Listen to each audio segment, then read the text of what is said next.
A special thank you to each of our subscribers who make this channel possible. Here's today's story. As voters in the United States prepare to cast their ballots in a pivotal election, the Ontario government is bracing for potential shifts in trade relations with its largest trading partner. With just days left until the November 5th election, candidates Donald Trump and Kamala Harris are at the forefront of a race that could have significant implications for the Ontario economy. Approximately 81% of Ontario's exports are directed towards the United States, making the outcome of this election crucial for the province's economic stability. The ongoing U.S. presidential race has been marked by discussions on foreign trade and immigration, raising concerns that the next president may adopt a more protectionist stance that could jeopardize existing trade agreements with Ontario.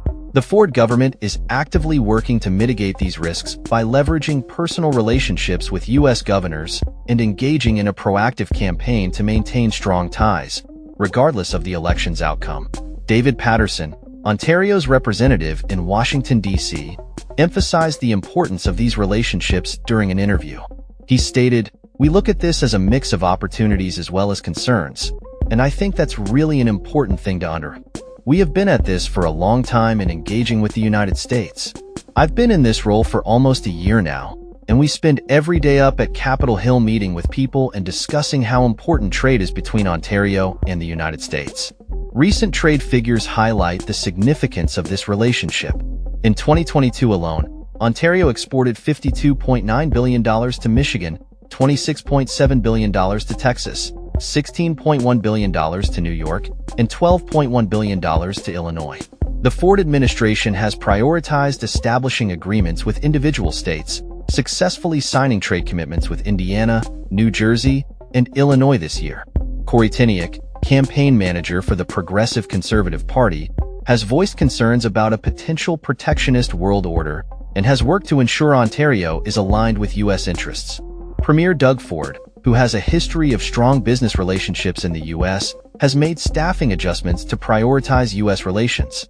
Travis Ken has been appointed to lead the Ontario United States Engagement and Advocacy Office, focusing on enhancing economic ties with key states. Patterson underscored the importance of Premier Ford's role in fostering relationships with governors, stating, "You could not have a better closer than our Premier.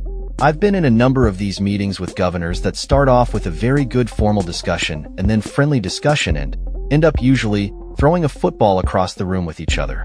It's about people." As Ontario prepares for the potential fallout from the U.S. election, the focus remains on maintaining and strengthening trade relations that are vital for the province's economy. The outcome of this election could reshape the landscape of trade and economic collaboration between Ontario and the United States. Meanwhile, as the U.S. election looms, Palestinian-Americans are also reflecting on the impact of U.S. policies in the Middle East. Many are skeptical that the upcoming election will bring any meaningful change to their situation.